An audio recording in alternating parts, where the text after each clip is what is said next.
Greetings and welcome to my channel.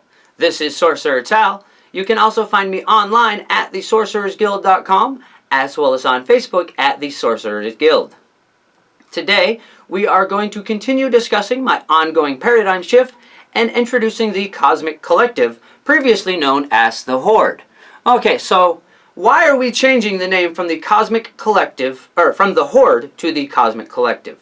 That is because this is a term that better describes exactly what it is that we are discussing with this group of beings. Yeah? Okay, I discussed in previous videos about the Horde, and all of that still stands. These are beings that want to work with us as equals. They are not interested in conquering our dimension themselves. Rather, they are interested in helping us expand the weird. Yeah? Expanding our free will so that we can make interesting decisions that they have not previously observed. You see, the Cosmic Collective, at the end, they are in that eternal now. They are in that moment where all things are, and all things are occurring. So, the thing that interests them the most is unobserved potential. Like I've talked about previously. They are seeking to observe unobserved potential within the multiverse itself. And they have experienced as much as they possibly can themselves. So, they want to see how we experience reality unfolding. They want to watch. Yeah? Basically. They want to watch us, but they want to watch us be given new possibilities. They don't want to watch us be stuck and controlled by other beings. They want to watch us gain free will and how that unfolds. How our enlightenment unfolds differently than theirs did as they became fully evolved beings in the center of the now. So they want to watch us. It's like when you watch a movie, yeah? You've got a favorite movie and you've watched it 100 times and you love this movie. Don't get me wrong, you love this movie. Like I said, it's your favorite movie. But you've seen it. Well, the only time you can really enjoy that movie again is if you have someone else watch it who hasn't seen it. And that's their motive. That's what these beings are after. They want to watch us experience. And they want to watch us experience free will. That's their favorite movie, if you want to put it that way. That is what they like. They like watching things expand and become larger. So they want to watch us. They want to watch us become. Now, okay, what is the Cosmic Collective? Like I said, they are beings that exist within the eternal now that want to watch us experience. And in order to do that, they expand themselves throughout the cosmos, collecting. Yeah? Collecting different beings, different realities, connecting with those realities and expanding those realities so that they can become part of this concept. Where did the Cosmic Collective come from? Okay, so as you may be aware, or we have discussed in previous videos, there is a multitude of different realities.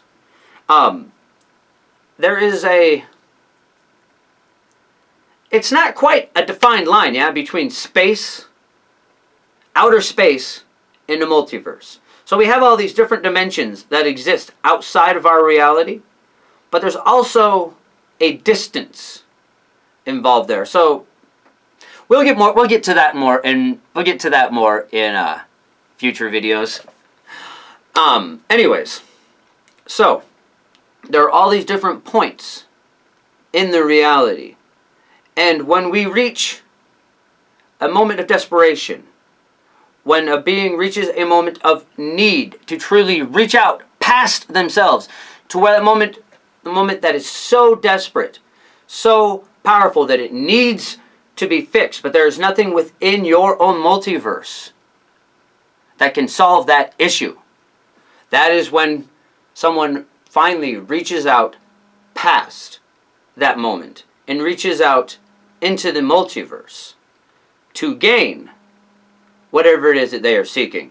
I actually just recently published a book of short stories and anthologies. The first story in there, which is what the book is titled after, Anarchy's Last Stand, as an example of how one reality entered into this idea of the multiverse, how they connected with the cosmic collective and became part of the voice, whose voice has too many, I'm stuttering, and became part of whose face has too many names, whose name has too many faces, or the cosmic collective. This is another term for it, is whose face has too many names, whose name has too many faces. And that actually is the cosmic collective taken as one, because it is a multitude of faces and voices that all have the same authority. Yeah? I did say I'm going to try and stay out of politics, but there is kind of an anarchist unionization overtone to the collective. That's why we're using the term collective, because that best describes the organization of how these beings work with one another. Before, I talked about them as the horde, and that is actually quite inaccurate. The horde would be like the Mongolian horde, and you have this Khan that rules over, and they're conquering territory. That is not what's going on here. Okay? The only thing they're doing is providing access for you to conquer your world. And that is where we are now. They've created the bridge down. I have connected with the collective more thoroughly. And now that I am fully aware of my membership within, I am able to describe it a little better. Yeah? So like I said, there is in the one book a description of how, a book that I actually just put out yesterday, a description of how at least one reality connected to the cosmic collective. I was aware of that before, obviously, or I wouldn't have been able to write that story, but I didn't understand what they were quite as well as I do now. Okay, so the original connection was actually several people at once. And this story that I wrote may be one of those people, because inside the Eternal Now, they don't actually happen at all at once. Yeah, there's time. Doesn't mean the same thing. They are simply thoughts that connected. Like I said, there's the one of the short story of this person that is being essentially crucified on a wheel, and the moment that he reaches out and connects to the cosmic collective to save his reality from what is occurring.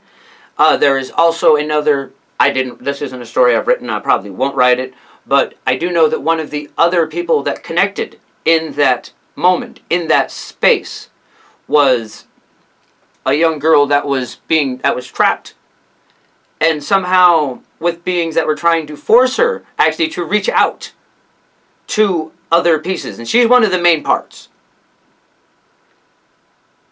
This girl that was reaching out, and she reached out to this outside of her own dimension, to the multiverse, for help, and this person reached out that has the story that I wrote that I write about in the book, and then many others. And each time one of these reaches out, they connect into that moment, and that is where the cosmic collective is first able to enter into these realities. Now ours is actually what we would refer to as a colonized reality. So we're a little bit different. We are not one of these places where at some point there was a moment of absolute need that broke through the barrier and connected to the collective conscious, or the cosmic collective. Yeah? There is, like I said, there is that moment where they all reach in, but we are a colonized reality, which means that we started with becoming aware of this area. Yeah? And it was the cosmic collective that actually became aware of this reality, this potential that had been unobserved. You could start, like, say it started with the Big Bang, okay, or the holy noise, as I referred to it in the groove, and you have all this potential going out. And the potential for our reality was at the beginning observed, at that first moment of the beginning, at the first strumming of the chord of the holy noise. There was a reverberation of sound.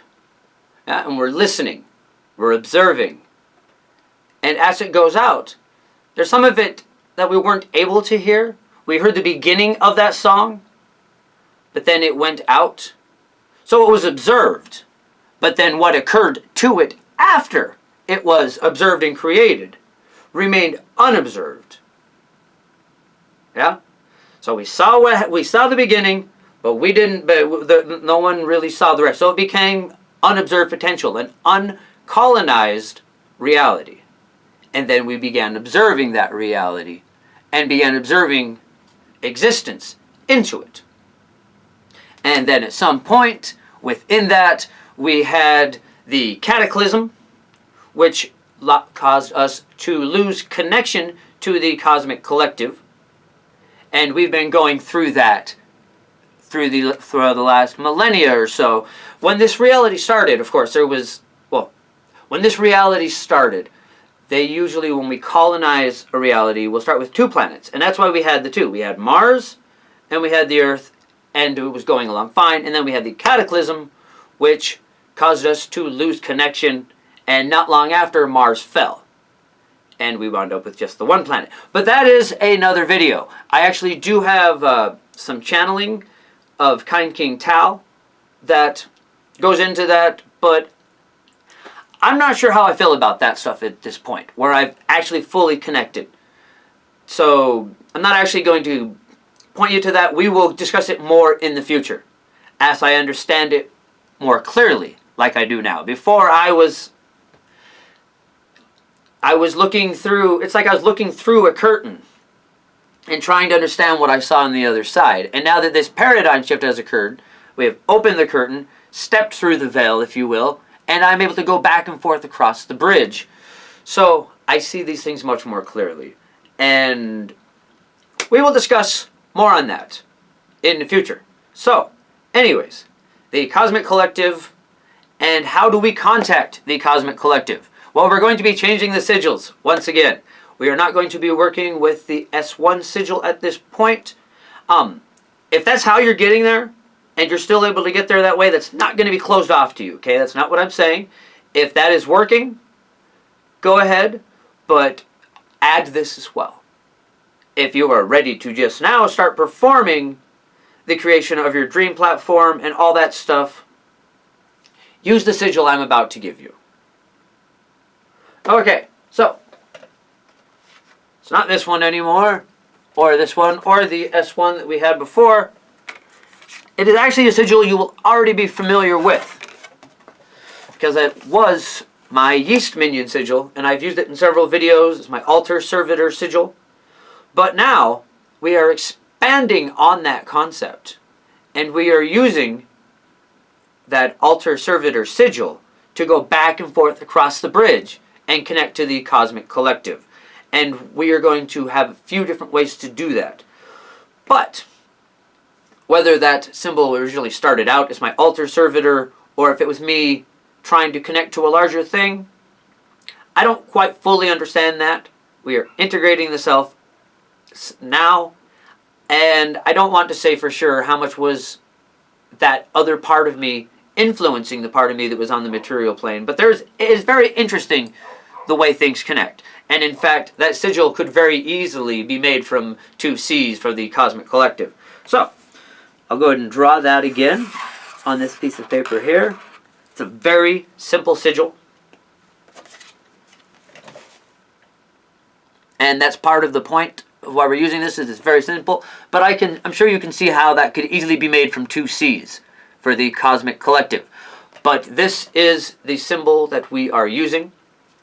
And it represents 2 spirals winding forth into the future. But also we have that opening in the middle, which is where the Cosmic Collective is coming through. This is a symbol we are using to connect with the bridge.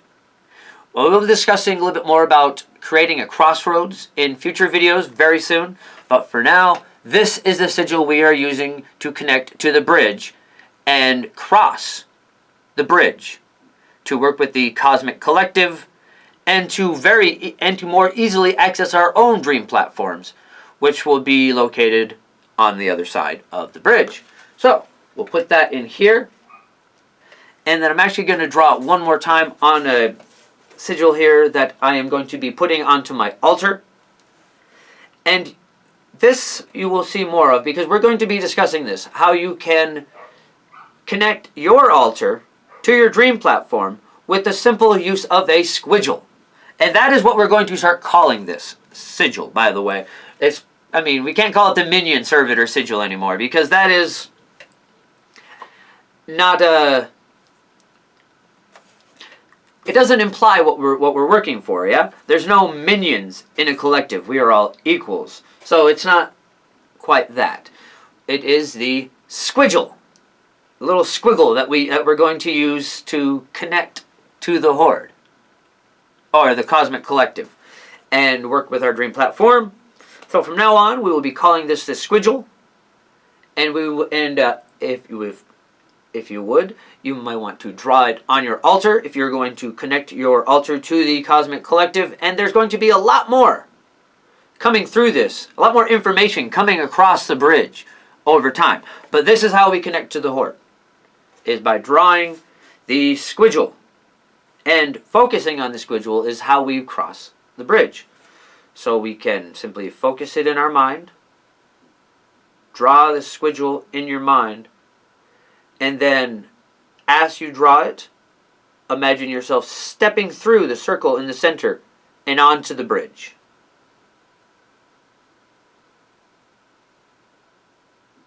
We can go over to the other side, access your dream platform. And this also will provide you access to the collective. Now, the rules as far as contacting a collective member will be the same. You're going to need to see yourself as an equal, or they're not going to want to talk to you. They're not required to talk to you. If you're interesting, they may work with you, but you can't be afraid. Yeah? They still find that unpleasant. That is very true. They feel fear as if a bunch of stings. Yeah, it's like a bunch of little bee stings pricking at you. Don't be afraid of them, or they won't talk to you. They're going to avoid you. Unless they really have something important to talk to you, where you'd be willing to brave a swarm of bees just to get it, just to talk to somebody. Yeah, you'd have to be really important. So, don't be afraid. Speak to them as equals, and have something interesting to say, something unique. They're looking for that unobserved potential, things they have not experienced before. So the closer you are to reaching a part of enlightenment, or a part of enlightenment that they have experienced, but they know you have not, and they think you are going to think very unique things, that's when they're going to want to interact with you. So, the farther along you are, and the more free-willed you are, the more you are aware of your own self and your free will, the more likely they are to work with you. Anyways, I'm going to go ahead and draw the sigil one more time.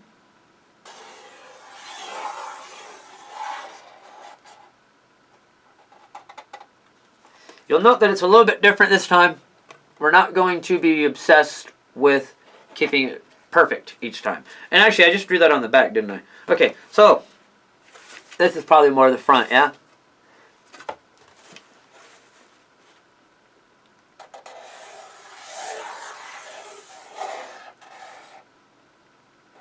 And like I said, we don't have to worry about it being perfect every time. But I'm going to be hanging this up on my altar. I'm actually going to be go ahead and fancying it up, you know, like putting some color around it and stuff like that. But that's the basic idea. Make something like this, hang it on your altar when you want to connect, when you want to cross the bridge and connect with the cosmic collective. There are a few other things that we can do with this. It's a very easy hand sigil, and when we are out, this will actually be more of a cantrip type. When you are out and need to call upon the cosmic collective or the energy thereof and pull across the bridge, it's as simple as this. Yeah? You just make a circle, and you just trace it with your fingers, like you're on Sesame Street. And that will work to call upon the cosmic collective and draw the bridge. And this can be done both in life, if you need their help. you can call upon that, and that will not only draw their attention, and if you have allies amongst the collective, they will help you. Then, but it's also a method of accessing your own power on the astral more clearly. Because like I said, this bridge doesn't just connect you to the cosmic collective. It will allow you access to your own dream platform. So we can do it like this. Or, as a term of respect, if you notice the way that I bow. Yeah, I'm actually doing the sigil. I didn't realize. And maybe I don't always do it, but I'm going to be trying to consciously doing it from now on. And there's definitely going to be more to that in the future. This is something that we're going to be using as a greeting when we access the collective. Yeah? So, this sigil is one we can hang on the altar. If we want to connect our spell work through the bridge or to the cosmic collective, if we want to call in the cosmic collective as a cantrip or our dream platform, we can do it with a simple gesture like so. And we are going to be working on using this as a greeting. Yeah? So if you were summoning a member of the cosmic collective after you have had their name, someone like Diosk perhaps, these are people that we can work with. So once we have summoned Diosk and we feel his presence in the room, so we draw the sigil, call upon Diosk, and of course with Diosk you're going to want to have your pendulum and your bone scalpel, because those are the things that draw his attention. If you don't have those, he's probably not going to come talk to you.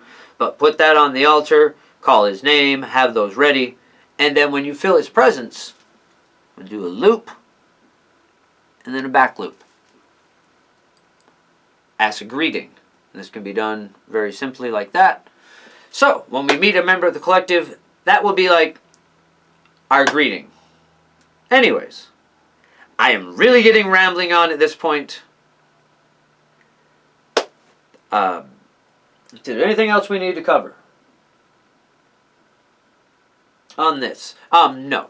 I will be going over the crossroads, about this idea of entering the crossroads very soon. We have a concept that I'm going to be working on with that, as well as several other ideas throughout the summer. Those of you who aren't aware, on Sundays, we will be going live at 7 p.m. Mountain Time. And I'm going to try to do that every Sunday, and I'm also going to try to release a recorded video every Wednesday like this one here. So, in the meantime, if you haven't subscribed to the channel, please take the opportunity to do so now. And I hope to see all of you on Sunday at 7, where we can have a little chat, yeah? Every Sunday at 7 p.m., we're going to be going live for about an hour. Originally, I was going to be walking, but I feel it actually works out better to have my computer in front of me so we can actually have a conversation. If you have any questions before then, you can leave them in the comments now. But on Sunday, I am available to answer questions. I may have some ideas that I want to discuss, but it's more of an intended as a question and answer and just time to chat. Talk to each other for a while. Get to know each other, yeah? Okay, so, see you Sunday. In the meantime, bright blessings and an interesting fate. This has been Sorcerer Tal.